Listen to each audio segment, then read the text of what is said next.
Hello. How you doing? Good to, finally make your acquaintance. Yes, doing great. I'm very excited to be here joining you from Silicon Valley, and happy to discuss all things GovTech and public service accessibility and delivery. Yeah, awesome. I don't know if I should make the introductions. Tomiwa is going to be the moderator for today. He's the editor of TechNext. He's meant to make this introduction, but I'm just excited, that you're here. It means a lot, that you're lending your voice to promoting, GovTech in Nigeria. Silicon Valley and the culture of Silicon Valley has a very, very massive impact on our culture here.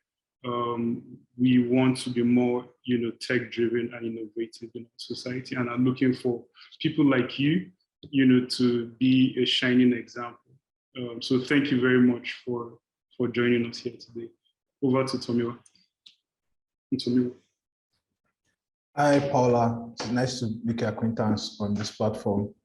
And good evening to all our participants, all our viewers, everyone joining this webinar for this session.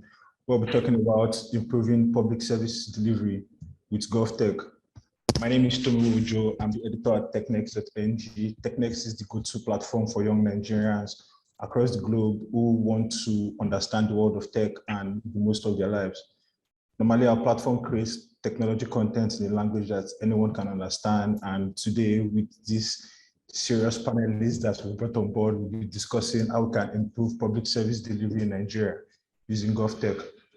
Normally, in this part of the world, GovTech is not the most popular aspect of technology. I mean, we are mostly concerned about fintech and health tech and edtech, and we all know different ways that technology has actually improved our lives.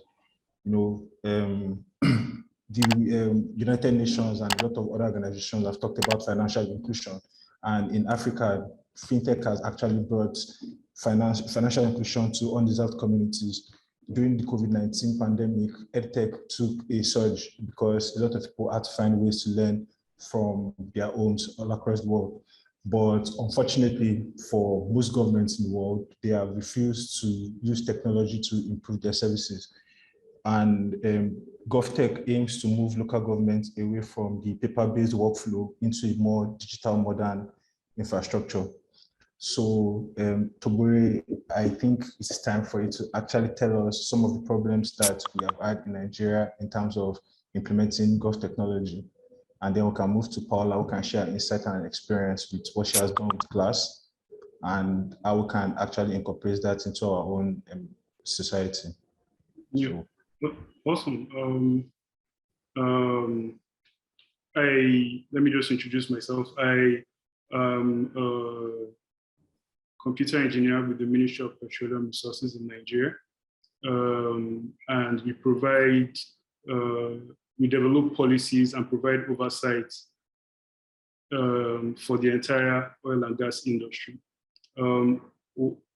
My role particularly is focused on tech policies within the oil and gas industry.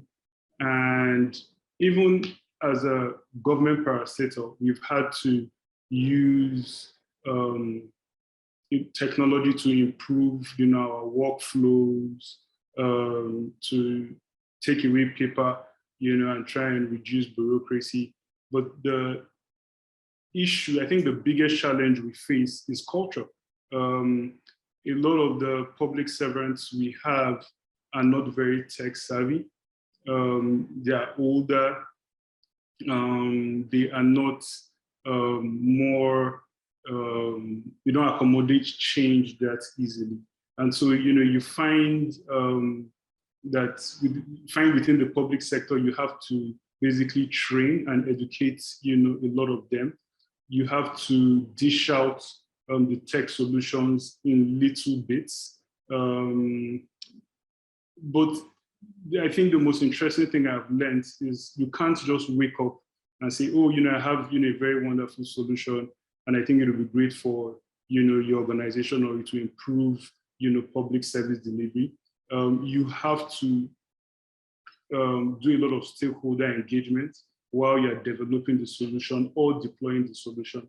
From my experience, I think that is the most important thing.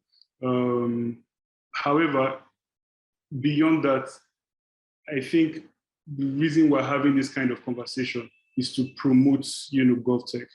A lot of people do not even know that, there are solutions that can provide better public service, delivery. Like, we discussed, and Tomiwo, yesterday, the government is like a business, right? And citizens are its customers. In Nigeria, some years ago, we did not have ATM machines. If you wanted to do banking, you had to go to the bank physically to actually withdraw, make transfers, or deposit money. Today, some of those processes are now can be done online. You do not have to be physically in a bank to withdraw or, to transfer money. But I think today in Nigeria, you still have to go to the bank to make certain deposits. That being said, the banks knew after one person deployed, a solution, other banks had to, do the same, to fight the competition. In Nigeria, the government does not have any competition. So they do not feel the need to deploy tech solutions to improve public service delivery, right? Because there's no bottom line. But that's a challenge. Even though there's no bottom line, events like this should or are aimed at producing sparking the conversation and producing a scenario where we begin to take such solutions or demand such solutions as citizens, because citizens have the ability to say, oh, this is what we want as customers. We would not take anything less. Yeah, I think from my experience, that's about it. All right. Thank you so much for that insight. And I have some questions already from the statements that you just made, which I'll come back. I'll come back to it. But Paola, you are the founder and CEO of Glass, and from my understanding, Glass pioneers e-commerce for government agencies. And like Tobori mentioned just now, he has had to engage stakeholders, and you can sort of meet some kind of friction getting to get these government officials or stakeholders to adopt new technologies to deliver. So our view, actually, those problems, how have you gone past them? What avenues do you suggest that we can employ or GovTech startups can employ in Nigeria to actually convince government agencies to adopt this technology? This is a great question. Thank you so much for having me today. Actually, if we have some time later, I want to showcase a little bit of the technology that we do, because number one, yes, because when we talk about GovTech, number one, when we talk about Silicon Valley, number two, people think is a group of people that died, that built Silicon Valley, that they're very far away from seeing the world as we see it, and from being people like you and I that have experienced problems, but they just decided to take those problems into their hands and create the solutions that they wanted to see in the world. And that's the mindset and the hunger for change that we have in Silicon Valley. And we do know that we can change the things, not the things from other planets, as I joke with people, but our realities, the things and the situations that we are able to observe very closely and say, I think I can take a crack at this problem. And GovTech is a means to an end. GovTech is the merging of public sector with technology to try to advance public sector. Again, part of the challenges that Silicon Valley has is to not fall in love with the solutions and with the technology, and to fall in love with the problems that we're trying to solve. The same with GovTech. There's so much technology out there, so many chatbots and AI plugins and digitization and digital signature and blockchain applications and e-commerce applications that we could be a little bit lost in. What was the point of introducing technology into government and into public sector? oh, the point was to make public sector more accessible and to effectively do the work we were supposed to do in the first place with all the delegation of power that our citizens gave us, and then all the money to execute that task that our citizens and residents gave us. So when you put it in that context, the inclusion of technology into improving government products and services, it's a no-brainer, because governments have been entitled to execute on our behalf and have been given the resources to do that too. So the question we ask is, why aren't we doing that more rapidly and at more scale? And why is still something that needs to be demystified? And I want to showcase and illustrate what I'm saying with very specific examples, not just of public service delivery, but how entrepreneurs have taken into their hands, I'm going to solve this problem. And we have started executing public service, and we don't even know we're executing public service. So I want to really empower people to see how they can do that, and how can they can help and broaden the conversation. It's not like a public sector, you guys do this and we do this. It's like, no, let's solve it together. And it's not about us being the technologists and you guys being the experts in government. It's like us thinking together from every angle, the engineering one, the architectural one, the design one, the UX, the UI, the regulatory one, so we can actually create solutions that work for everybody because they were designed and created by everybody. Okay, that is very insightful. Tobori, do you have any comments? I see that. Actually, I was so excited, when she was speaking, because there was something she said, about entrepreneurs. You can't wait for the government to come up with, these solutions. The solutions are going to come from entrepreneurs, and that's the exact reason why DEF is having this webinar. Like you started off, Tomio, fintech is big in Nigeria now. We now have unicorns. We've proven that we have smart people, some of the most innovative people in the world. The question is, we have a public service that isn't serving the people, right? A public service that isn't transparent, isn't accountable. And guess what? Technology actually solves all those problems. Now, the question is, why aren't these very enlightened and smart entrepreneurs thinking about solving the most critical problem that we face in Nigeria? And that is, our government public service. It's not about electing one person. It's about, deploying, solutions that, create checks and balances within the system, makes it more transparent, makes it more accessible for people, and makes it more accountable.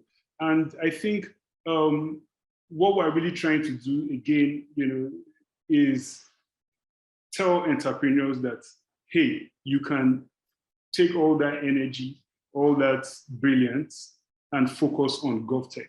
And guess what? There's government spending, for this solution. There's, there are development agencies that want to see us, from the likes of World Bank and co. They want to see us, create these solutions. There's actually a lot of support out there, but I think it's not just popular yet. It isn't pop culture yet. It isn't fintech. It's not, allow me to use the word, it's not yet sexy. And I think that's one reason why I'm so excited about the things Paola is saying, because she just hits the nail on the head. She completely understands what the space is. Another thing to build on top of that very quickly is that we tend to bypass because we just go straight to the topic is, what is a public service? Yeah. Should we redefine what is public? Who defined it for us? Why? Does that work for our society? Does that work for this entrepreneurial, proactive, action-driven younger generation that sees something and wants to improve it for themselves and for others? So public service and the concept that we have, especially in the emerging world, of what is a public good and a public service needs to be completely revamped. I want to think that public services are universally accessible. So if they are universally accessible, timely and affordable, can we say that they are public? So if the quality of what we are receiving as residents and citizens is not to that standard, can we say that this is something that we should pay for? So it's not just like how government is trying to deliver these elements for us, is that it might not even be meeting the basic standard. So it's not public at all. And I think that we have, again, the opportunity to, it's not to make them accessible, because they were supposed to be accessible under nature. They were supposed to be best in class under nature. They were supposed to be affordable, timely, and to create a more equitable society, and to redistribute a bunch of things that if it was just up to an individual, I couldn't do it. But this is why we have allocated, again, time and resources for you to help me run this thing that I cannot run on my own. So that concept also needs to be, picked up and redefined and make it work for our generation. Okay, let me come in, and I like some of the very insightful things that you said, but as a Nigerian, what I think is that the set of people in governments are comfortable with the current state of things, right? So the idea of revamping what public services means, what some of the rules that we still follow, some of the policies that are still in play were developed in 1991 or 1980s, where some of us were not even born at that time. And I have a question for you, Tobore, because you said that you had been engaging stakeholders in terms of bringing some GovTech policies into play. How has it gone? Have you met some kind of resistance? Have you met people actually willing to take on this innovation? I mean, what has your experience been like trying to engage government stakeholders to employ some of these technologies? I'm going to try not to risk my job. But quite frankly, it's very tough, because you're speaking with a very different generation, with different, very different mindsets. That's so one of the things we're really advocating for in DEF this year is for the government to hire more techies into public service. Like the only way I can see, Paola, shaking her head, yeah. So if you have more techies in public service, then they get it. It's not rocket science. They get it. They can actually solve the problem. The struggle I have now, and a lot of us, that are trying to be change makers within the system, is you really have to break, a big solution down, for them to understand, and then you have to feed them in bits, and then when they see like a little win, then they get a bit comfortable, and they say, okay, yes, okay, we spent money on this, it seems to work. And another major challenge is if you are the only like techie in the room, and let's say you have like 5, 7 other people that do not have the same passion as you do, sometimes the risk is you may start off with a very brilliant maybe solution. Oh, let's do this, to improve, X, Y, Z. And at some point, the project then becomes not what you want or what you like, because again, we don't have constituency within the public service. Too few of us. You have people that are not digitally literate, heading, ICT departments or divisions. And for me, when I see things like that, it makes me very, very sad. And I find it a bit repulsive. I'm saying all this because things need to change. Yeah. So I think that at the heart of it is you want to have more tech people in public service. Once you have that, then, you can have 5, 10 people gather, like-minded people and say, okay, yeah, this is what we're going to do, and we're going to get it done. Come rain, come sunshine, we're here. Yeah. I'm going to push back to Tobore, because That's the reality today. And this is something you will agree with me. So I'm going to positively push you back. Okay. So now we need to take all these big problems and break them in pieces and bring all these technologies that more likely than not, they know what they're doing, so they can effectively run public service.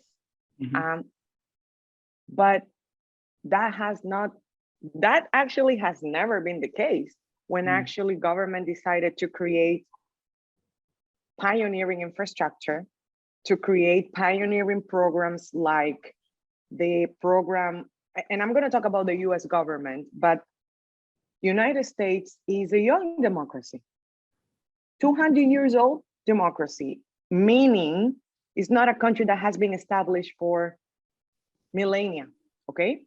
And for us, that's a long time. Well, yes and no. Considering like other cultures that, you know, the more time they've been around, the harder it is for them to change, if you look closely. But interestingly enough, the Apollo mission, it was a program that took, it was launched in 1962. NASA had been barely founded in 1958. And in 1962, the US government said, we're going to put the first human on the moon.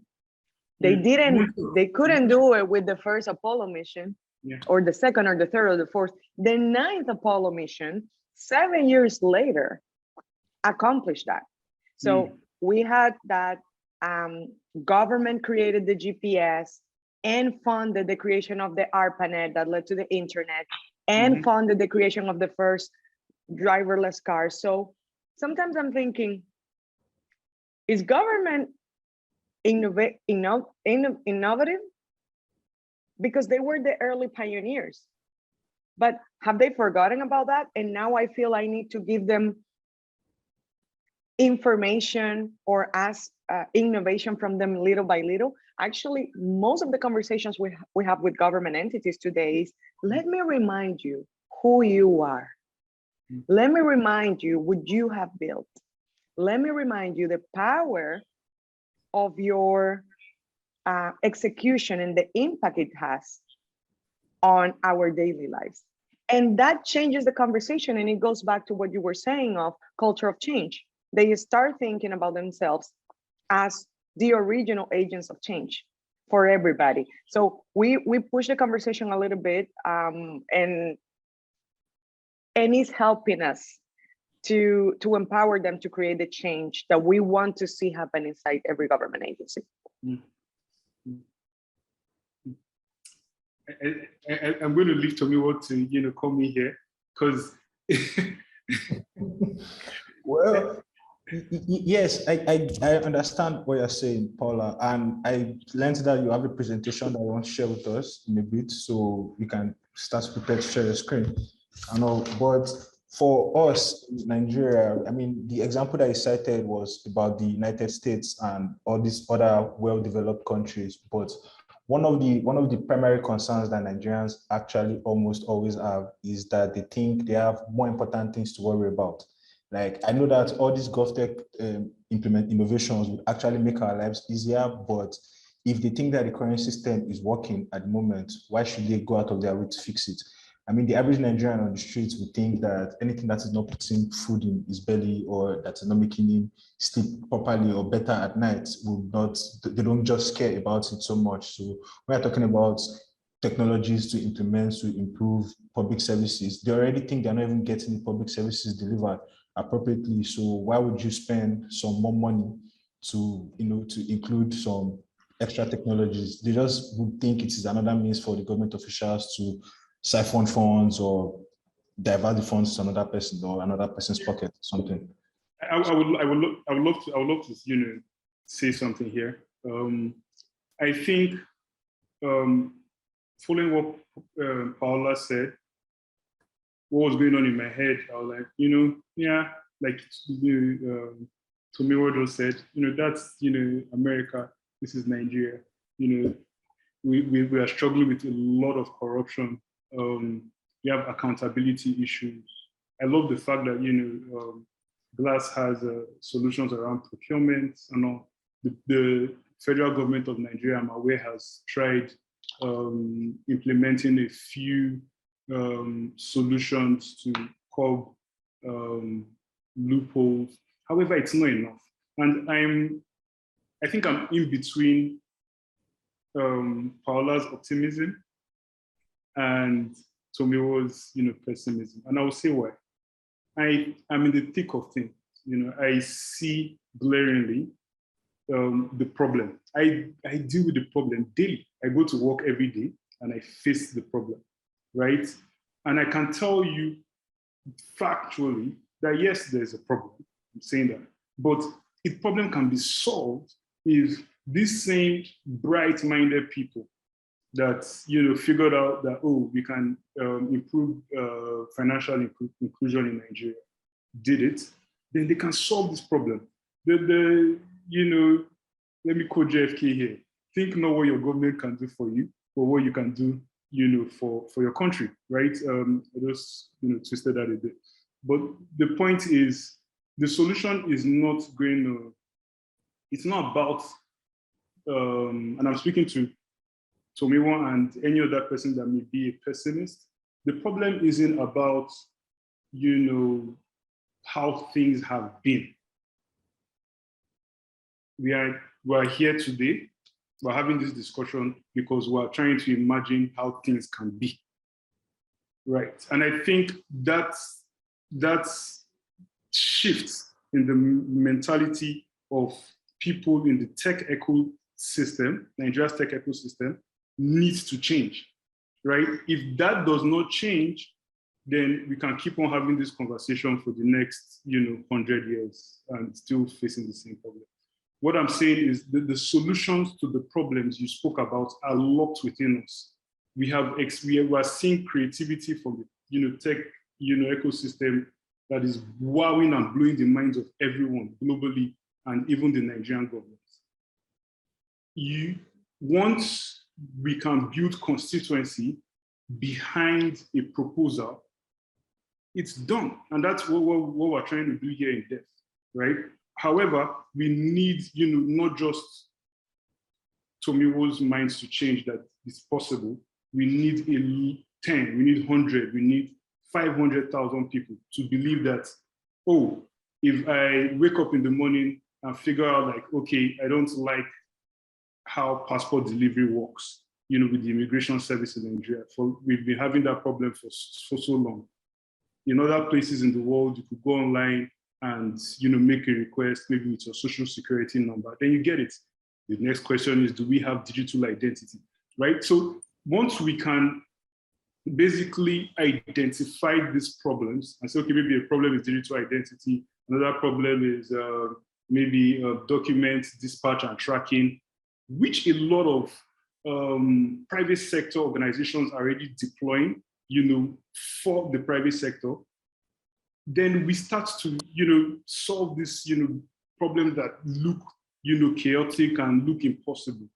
But I think, let me, I'm leaning more on the optimistic side. And that's why, we're having this conversation. I see the problem daily.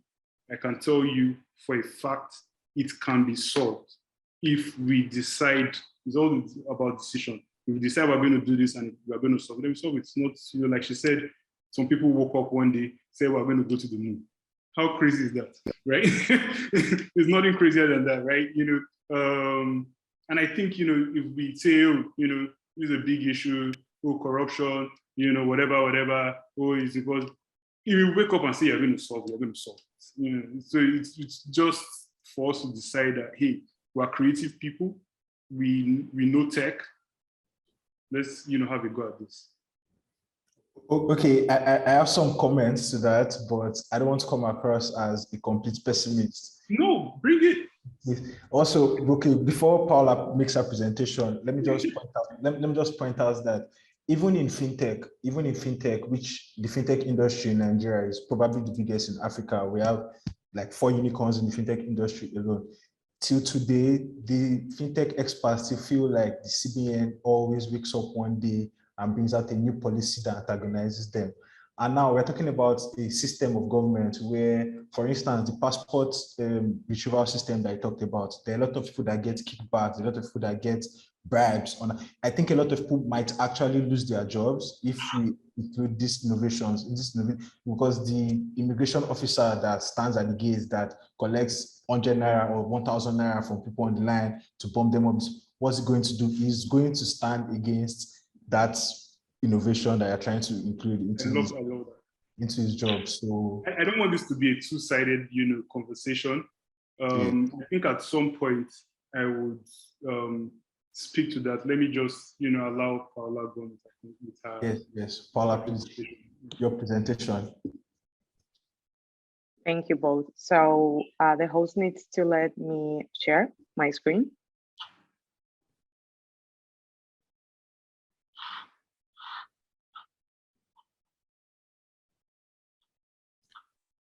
I'm gonna try right now. So please let me know when you can see my screen. Yeah, it's coming on now. Perfect.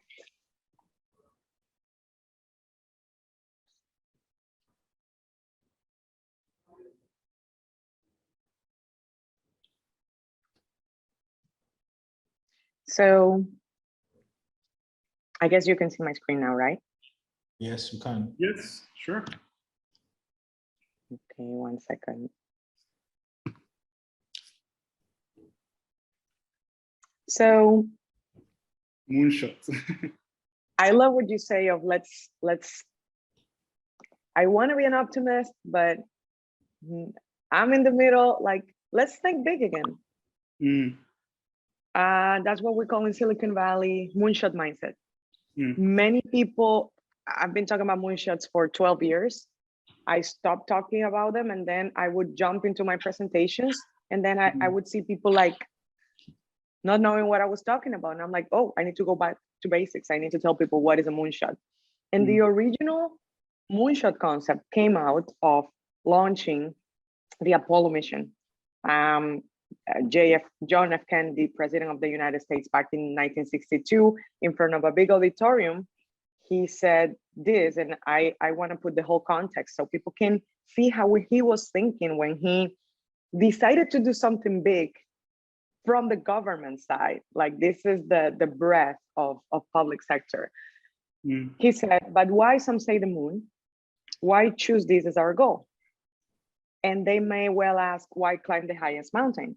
Why 35 years ago, we fly over the Atlantic? We choose to go to the moon in this decade, to put a timeline on it, and to do all the other things, not because they are easy, but because they're hard, because that goal will serve to organize and measure the best of our energies and skills, because that challenge is one that we are willing to accept, one we are unwilling to postpone, and one which we intend to win.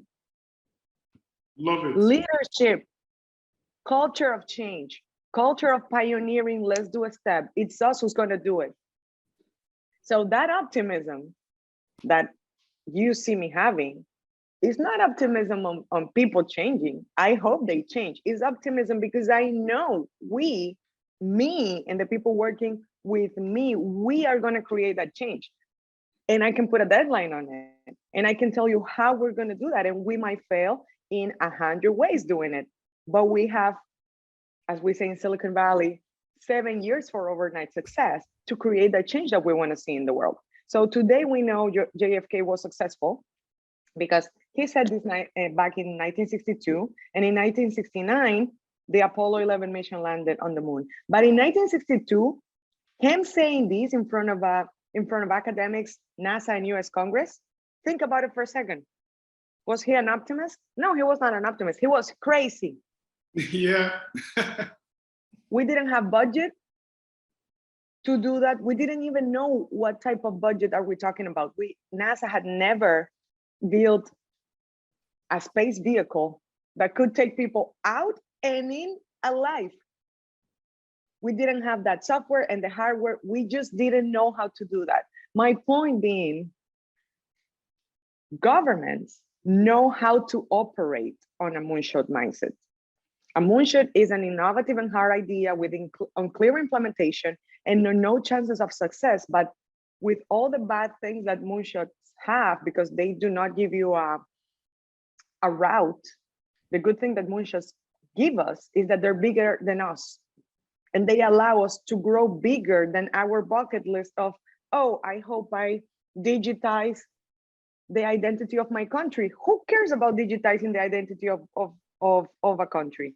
We care that everybody has some way of showing who they are, for them to have access to services, for them to be able to do things on their common day-to-day life. So it's not about, again, it's not about the thing or the mean, it's about the end. So we need to think bigger than the way we're thinking about just implementing one line of code so something is digitized. That's not the goal. Government is not supposed to be a technologist. Government is supposed to solve problems and create change and help everybody thrive. I want to tell you a little bit more about how we, from Silicon Valley, without wanting to be public sector, we've started to do things that were supposed to be public sector. So with Matternet is my first startup. I co-founded it back in 2011, and it's the first drone delivery company in the world. Why did we decide to take on drone delivery? Lack of access to roads. Who are supposed to build roads? Whose decision it is to allocate money to build a road? So we were looking at a problem of the country where I come from. I'm not American. I'm from Dominican Republic, born and raised there. And the place I was born in, the places that were disconnected, and the rural hospitals and the communities. 25 years later, different parties, different candidates. That problem was still there. That road did not exist 25 years later. So poor government decision making. We start watching a trend of drone technology, and we say, if we take drones, we put some smart software, today we know it's artificial intelligence, and we enable some landing stations where the drones can take off from and land to. Is that transportation infrastructure without having to build the road and have a vehicle and someone driving the vehicle? Can we leapfrog roads? Can we solve this problem? 1 billion people in the world disconnected from their local markets and access to healthcare. When we started, many people said no for many years, until Ministry of Health from Bhutan said, we need drone delivery here. We need to connect public hospitals with small clinics that are far away. And I love this image because this drone that looks very ugly next to this beautiful Buddha, that was our first MVP, minimum viable product. The drone didn't look like this the first time. The first 3 years, it looked very badly, because the first version of something new, where you want to completely revamp how something is being done, looks very beautiful in your brain, very badly in real life. But again, my optimism comes from knowing that I started like this in Bhutan with a foreign country and government that didn't know who I was. But we eventually went to Malawi, working with UNICEF to try to help with antiretroviral delivery. Eventually started changing the vehicle, making it more safe, making it have capabilities to fly safely around people. Eventually also started creating parts of that infrastructure that was not just around the drone. As you can see here in Switzerland, we started operate the first, back in 2016, the first landing station that would barely provide a safe place for the drone to take off and for the drone to land. Eventually started working with big companies that wanted to use drone delivery for logistics, like Mercedes-Benz. And eventually, being a Silicon Valley-based company, we had to do all of that outside of the US to bring the technology back here, because we also needed that type of technology here, but we didn't have regulation. So we had to create regulation to bring it back here. Let me know if you can see this video.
So,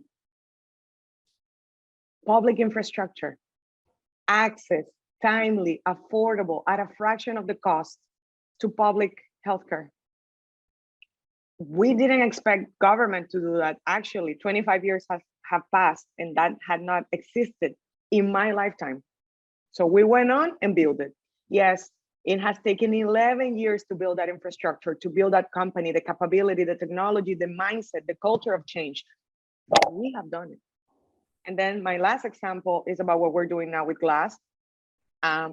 Governments are the biggest decision makers in the world, determining the way we live. Like, if governments don't do their job, we don't get access to healthcare, so we might not live. And the opportunities that we have to thrive, access to education, identity, so we can get access to education and whatnot. And because they're the biggest decision makers in the world, they're also the single largest buyers in the world. We were trying to understand what single thing we could do that would turn government and make it opportunity generating for everybody. And we discovered procurement. Procurement is a $16 trillion global industry.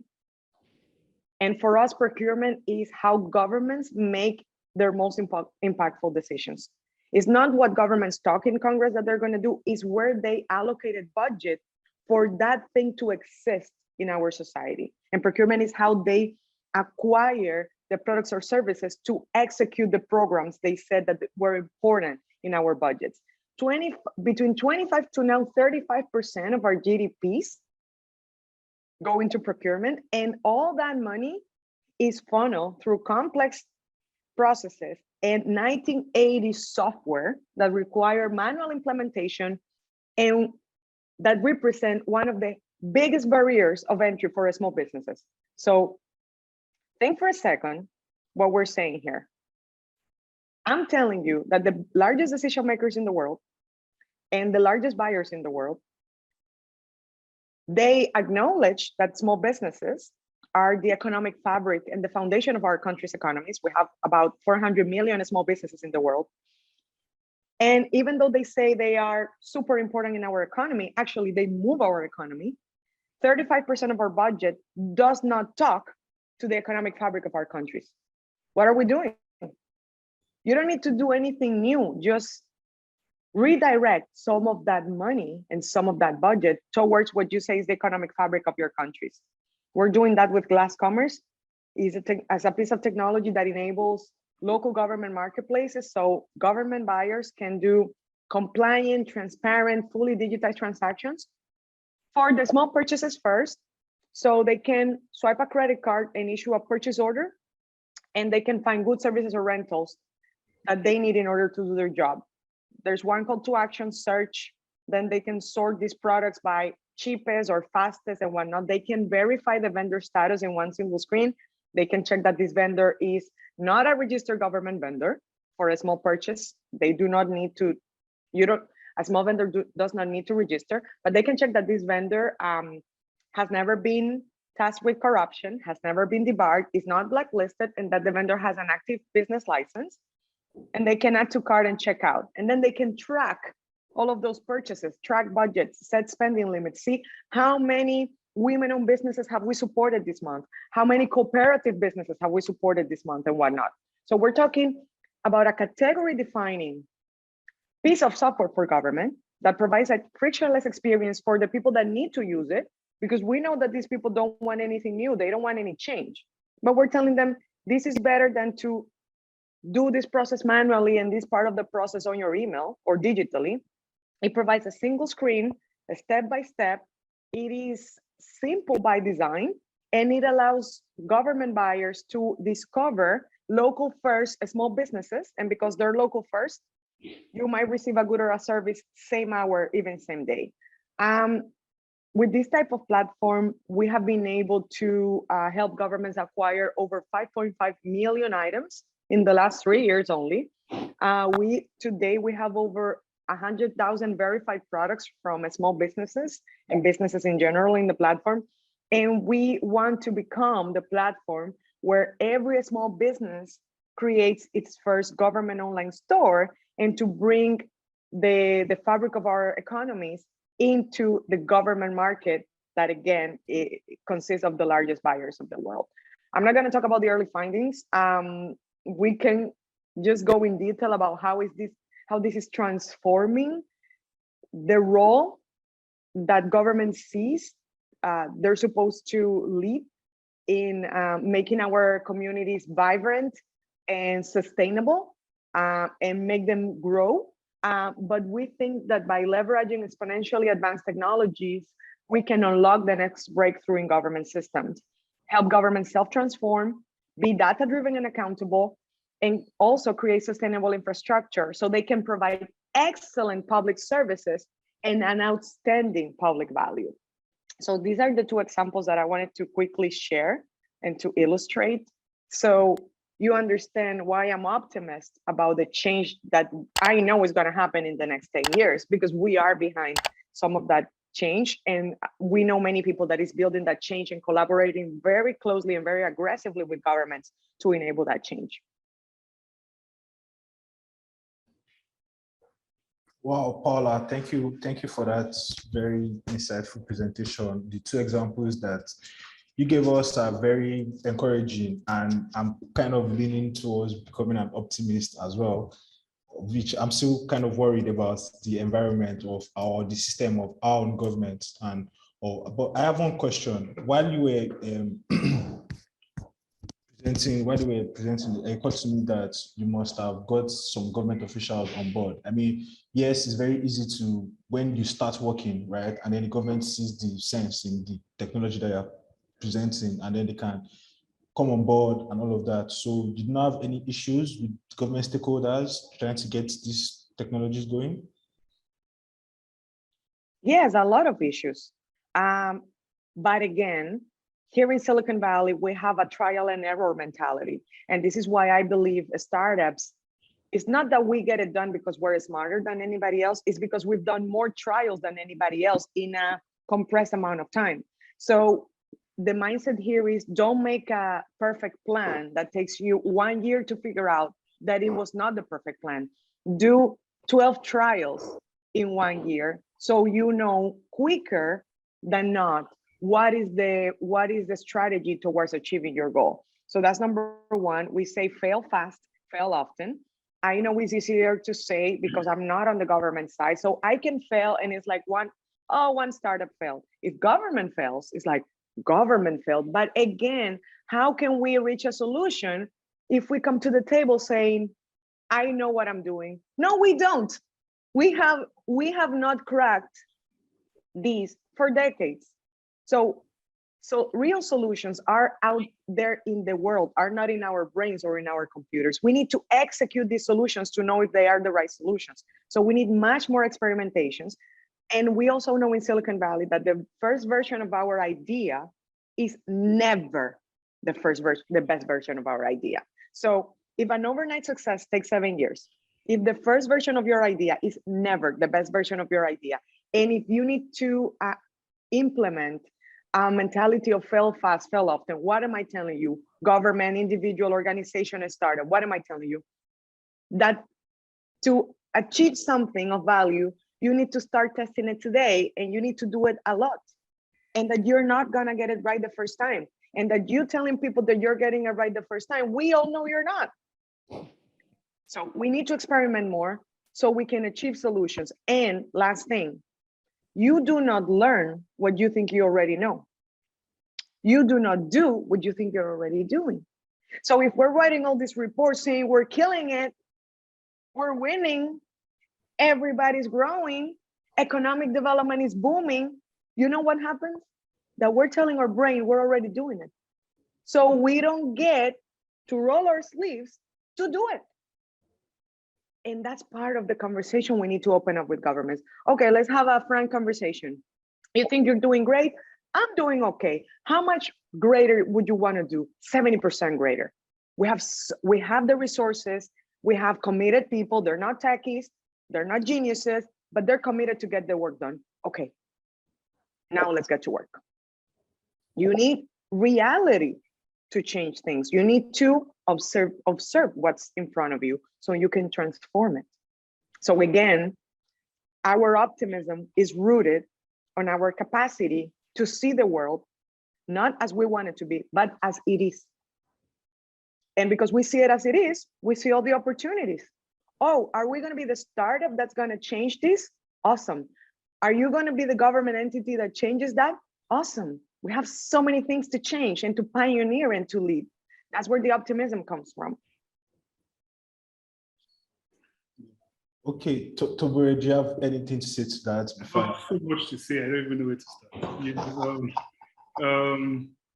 I've just been soaking up everything Paola said, and I love it, especially the second, presentation, of open government, procurement marketplace. You have no idea what that would do in Nigeria. That is like incredibly revolutionary. That means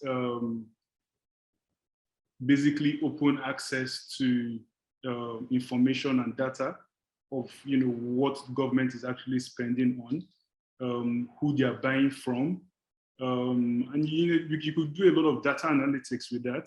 You could even dig into maybe the real owners of different companies. There's a lot you can do if you link it up maybe with CAC, which is our Corporate Affairs Commission in Nigeria. So what I'm trying to say is there are possibilities, that technology can solve. I think, the pessimism, and let me just speak to the pessimism of earlier, is we've seen so much of failure from our government that we think these things cannot be done. However, the entrepreneurs and people, the business people in Nigeria's tech ecosystem must remember one thing, very critical, and that's what Paola said. Government is the biggest buyer and spender. Like if you're thinking of doing business, nobody is going to give you more dough, cheddar, bread, like the government, right? And I think once young people understand that, then maybe their mind will start to change. They may feel, oh, there are a lot of decision makers, and that's the problem, I think, at the heart of what we're trying to do here, because we understand at DEF that powerful constituency can push proposals. As a community of, say, 500,000 techies, if there's a strong proposal, it's easier for you to say, we need this done. Because at the end of the day, the power holder, the decision maker, answers to his constituency. If he sees he's losing 500,000 votes because they don't think he implemented a very good solution that would have eradicated maybe corruption or transparency, then those 500,000 people can say to hell with you, we're not going to support you. And that is the power of a community-based think tank. That is who we are as DEF. We are a community-based think tank. We believe in the moonshots that Paola has described. We believe that entrepreneurs can unlock political will. You earlier on, you were speaking about the fintech industry and the challenges they've had with CBN, and it's back to the same problem. They have not yet come together as a community. You see, we've now set up this platform called DEF as a community-based think tank.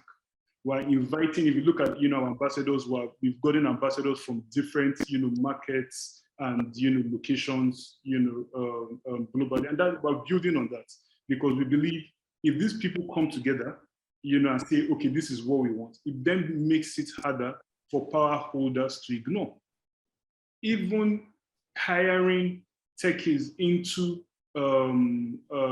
governments, parastatals, maybe immigration, solves this problem because you start to build constituency within public institutions. And when you have constituency within public institutions, the example you gave the other time of an immigration officer, which is a very beautiful example, right? An immigration officer realizing, oh my God, if this process is digitalized, I may never see 5 naira or 10 naira to put in my pocket again, right? The issue there is because you have more on this side, you have bad people, maybe you have 100 bad people, right, within the system. But you have maybe one person that goes to the immigration office, complain, shout, shout, shout, I don't like this. Another person come, maybe 2, 3 people. But you see, when you come as a community and maybe you're like 500,000 people, it's a no-brainer, right? It then makes it very difficult for 500,000 people, say maybe all the techies in Nigeria, I'm giving an example, or maybe 100,000 or 50,000 or 10,000 people saying this is this, and they're speaking with an institution, telling the institution, this is what we want. We're making publications, we're shouting, we're, letting everybody know, like, this is going to solve transport. It then makes it very, very, difficult. Because at the end of the day, I think we're trying to solve a political economy problem. The problem of, an older generation, using power to continue to reap, benefits for themselves. I believe, I'm an optimist. I believe in a moonshot. However, I think the issue really has to start here in our minds. If the people, really believe, like Paola said, we're going to do this, we're going to go to the moon, we're going to do whatever, it needs to be done. It's not, I work in public service. Last year, after maybe a couple of years of sweating and trying, I was able to, get my organization to accept or ascend on a cybersecurity framework for the oil and gas industry. And that was tough. That was, it took a lot of lobbying. It took a lot of discussions with people, making arguments. But like Paola said, you're not going to get it right the first time. You're going to probably approach somebody with a solution and the person will probably tell you no, and that's normal. But guess what? You're already doing that in the business world. You're already doing that in the private sector with,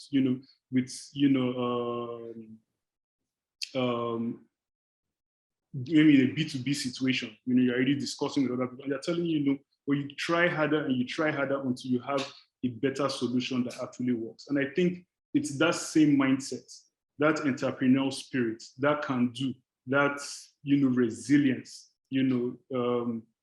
that we require to face, and challenge this problem head on. As an organization, DEF is here to support, assist anyone that wants to do that. We would help you with public policy. We would, fight tooth and nail. But the issue is, we can't do that on our own. We need entrepreneurs. We need people that, wake up every day and say, hey, like Paola, I'm going to, create an open marketplace for government spending, maybe in my state, right? And then maybe you have a very great solution and you think that you can help you make that solution work, then so be it. Okay, thank you so much for that. And I can see that our time is fast spent, but I feel like if we continue to have this conversation, we will go on forever. So I only have one final question to ask the both of you, because I realized that part of the aims, part of the steps that we need to take next to actually get the delivery of public services more efficient using GovTech is to educate more people to demand better. Like, if more people come together to ask from the government or from the tech ecosystem to get these innovations out there, I feel like it would actually encourage the entrepreneurs to get more involved. And also the tech ecosystem should actually wake up by themselves. And I like one line that Paola used earlier, to actually fall in love with the problem and get it across. So I have to ask now, in GovTech startups, do they make a lot of money? Because this is part of the major inspiration for any entrepreneur. Yes, so just quick one, Paola, just before you leave, do GovTech startup? Yes, I have to go because I have another back-to-back meeting. So they could, they don't, I think today, because they have an access to enter government, so they can provide their solutions to government. I believe in creative, massive, positive change and creating value at the same time. I don't believe in free stuff. Free stuff doesn't exist. Someone needs to pay it. So I believe that if we are providing a very good solution to government, we should charge fairly for it, and government should share and should pay their share. And because we're talking about, again, the largest decision maker and buyer of the world, I think that there is opportunity to create wealth out of, for us, the GovTech that is providing the services, and for everybody that we're bringing into the economy, the financial inclusion. And financial inclusion is about not having 1% wealthy and the rest of us, you know, breathing water. Like, I think we should redistribute that. And I think we should all become wealthy by providing highly valuable government products and solutions. So that's what I think about it. Tomiwa and Tobori, thank you so much for having me. I think this is the beginning of a longer conversation where we think together with more entrepreneurs and public sector entities and GovTechs about what's possible, and we start thinking big again. So thank you for having me. Thank you so much. Thank you. Paola. Thank you. Thank you. All right, Tobori, thank you so much for joining us today. We really appreciate, I really appreciate this conversation. I've learned a lot, and I'm sure that all our attendees that joined this session would have learned so much anyway. We are sorry that we took like 6 extra minutes because it was supposed to last for just 1 hour, but I would have loved to continue this conversation for as long as possible. We didn't get to ask questions, but I guess that's okay. Maybe next time.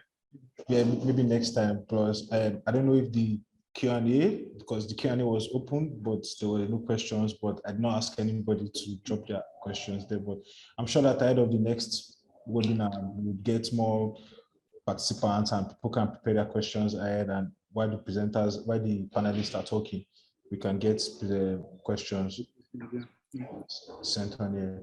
Thank you so much. I really appreciate what Def is doing. I really appreciate what Def is doing, bringing these conversations to the forefront, and I'm sure that before the end of this quarter, we'll get more entrepreneurs, more techies involved in GovTech. Yeah, we need to get people more interested in this space because, like, she said, government is the biggest spender. For me, it's a no-brainer. If the people that are creating all these crazy solutions, can say, okay, we want to solve this, then they'll solve it. Yeah, it's also a decision. That's right. Thank you so much. Thank you for all our panelists and attendees. Thank you. Can't wait to see you again. Bye, everyone.